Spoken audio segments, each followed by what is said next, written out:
The Dutch Caribbean Nature Alliance is a regional network between the 6 islands of Aruba, Bonair, Curaçao, Saba, St. Eustatius, and St. Martin. Together, we work to preserve the unique nature of our islands. In this program, Safeguarding Nature Projects, we will be visiting 4 projects where we will be seeing people maintaining and preserving the nature of our island on Saba. These projects of the Public Entity of Saba, working in collaboration with local organizations, has been funded by the Ministry of Agriculture, Nature, and Food Quality. We will be looking at the importance and results of these projects.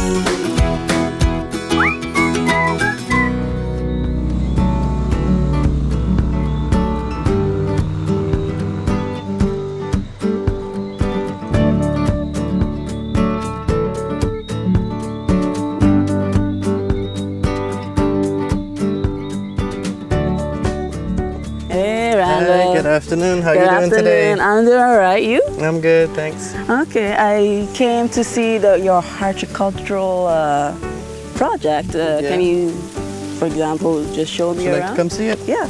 Yes, I can give you a short tour of the farm and let you know all of the stuff we're growing over here. That would be great. In this area close by us, we're growing tanyas. And these are seasoning peppers that people used to cook with.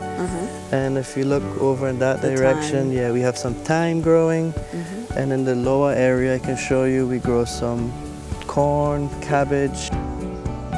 Is this what happens with the funding? Or? Yes, the funding was used to clear the land first. A lot of this had grown up into trees because it hasn't been used for a long time.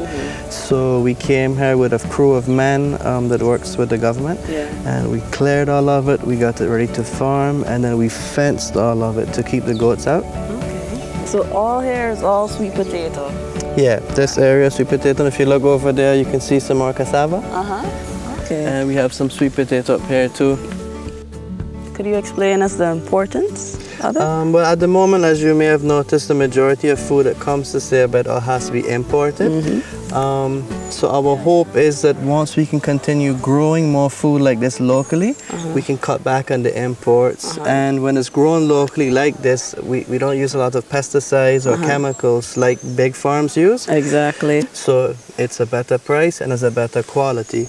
And also, if you think about it, when we cut this on one day and take it to the shop the next day, it's fresher because it just came off the farm. Okay, as I remember, Saba used to have a lot of farmers, right? Yeah, there's only a handful of older guys that do this now. Yeah, okay. Why do you think it got lost? Why many years ago, there wasn't as much food available as you see now in grocery stores. Yeah. And there wasn't as many jobs available. Okay.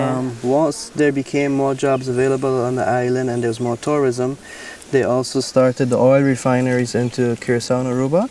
And a lot of people, they slowly shifted away from agriculture to get full-time jobs because it was sure money at the end of every month. And that led to the decline of our agriculture in Saba. So now our task is to try to change back people's mentality, change back the culture, and convince people that farming is possible and get them to start their own backyard gardening, make more gardens available in Saba.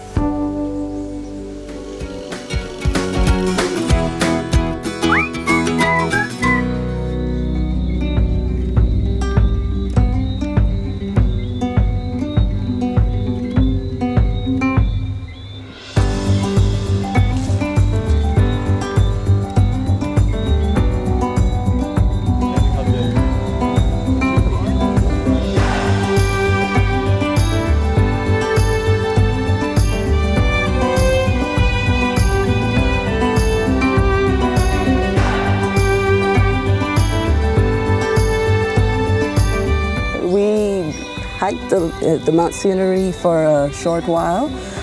What do you think are the improvements? The improvement to Mount Scenery was some of the steps was very high, so we added steps in between that they're not that high, and also repair steps. We also added a railing to the top because the steepest part is to the top of Mount Scenery. So we have a side railing that hikers can hold on going up, and especially coming down. Yeah, it's a railing. We also have a new rest shelter 3/4 of the way up, that if it's raining, or people can take a rest inside the shelter. Okay, interesting. Yeah. Okay. It makes a difference in safety-wise for the hikers, especially with the railing. Yeah. Well, what do you like most about Mount Scenery? The cloud forest. I love the cloud forest. You're scoped in the clouds most of the time. Hikers got to be lucky to see a viewpoint on the top. That is, we're at cloud height. Yeah. 870 meters high we are. Saba, I would say, boasts the #1 in the Dutch kingdom of flora and fauna. And we're the highest in the Dutch kingdom. That's why I like to hike to the top of Mount Scenery. Okay.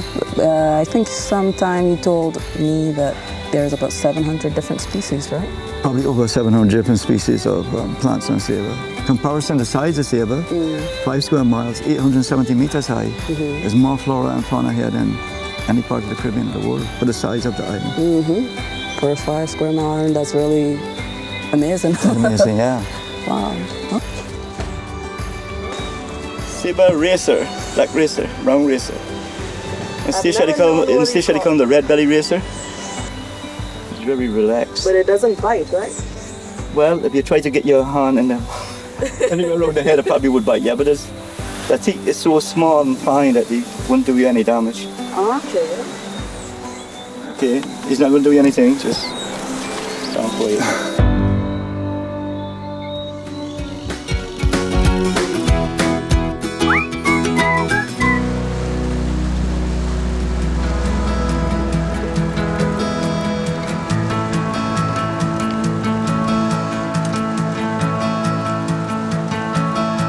Hello, Ayumi. Good afternoon. Hi, good afternoon. I am told that you're doing research. Could you explain what your research is all about? That's correct. We're doing research together with Wageningen Marine Research. And today we've been working on the marine mammals. Okay. And we try to track them down or identify their presence on the Saba Bank with the hydrophones that we're going to be placing in the water. Okay. How does that work? So basically we have a hydrophone, which stands for a microphone that you can put in the water, which is water resistant, waterproof actually. And those go for half a year in the water, and they will record continuously the presence of anything such as marine mammals, being dolphins and whales, as well as fish. We analyze any frequency, so any sounds that are recorded by the hydrophone, and depending on the frequency and also the different sounds, we can identify which species are actually around the Saba Bank.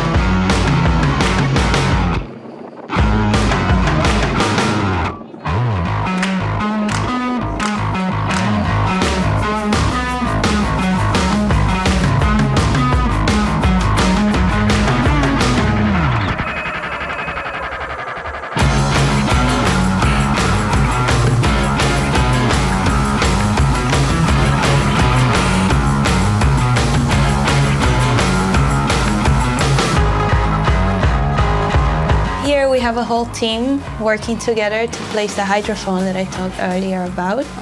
And here you can see us working on a mooring block that was placed a couple years ago with the help of the Dutch Marines.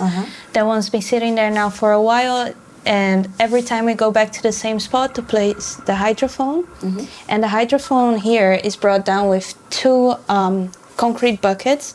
Those act as a way to bring it all the way down, because the yellow thing that you see later, those are all floats, buoys. Okay. So we need 2 concrete buckets. Works as an anchor. Yeah, works as an anchor, as weights to bring it down.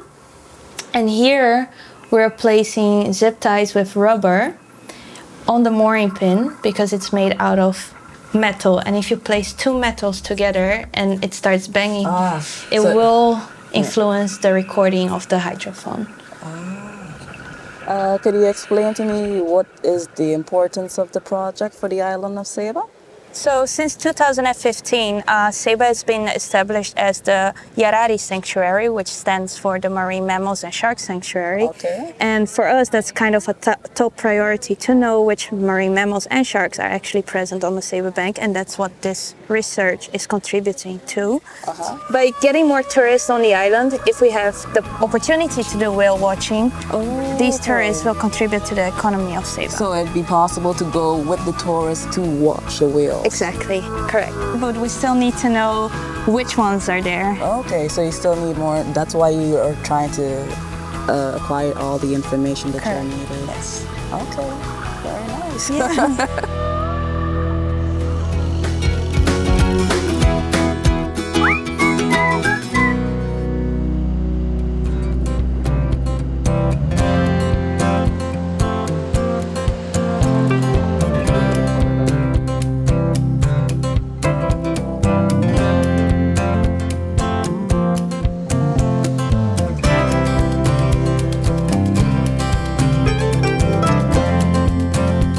Hello, Rob. How are you doing? Good. How are you doing? I'm all right. So, can you explain to me why the tent reef project started? When it started, I was created because of this project that we're standing on to now. Yeah. We wanted to build a commercial building and fisherman complex, a new one, Okay. bigger than what was here before. So we demolished the existing one. Because it was smaller. Yeah, and we wanted to create something good and big for the fishermen and also the dive shops. Okay. So in order to do that project, what we're seeing here now, we had to do a lot of excavation. Yeah. And the materials excavated is the type that you see there.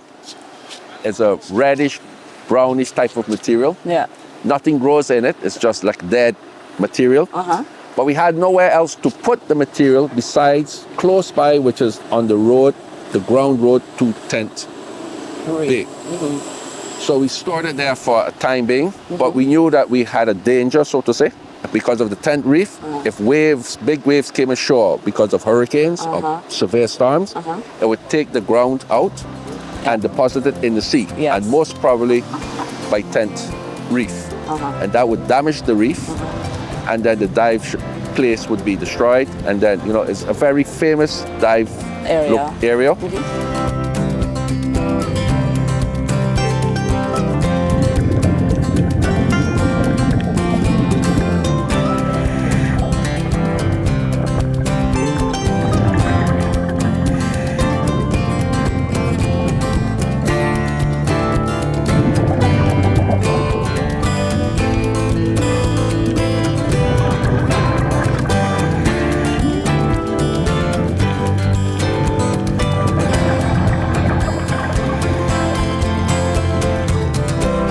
And when did you move it? When was? That was moved in the middle part of 2017.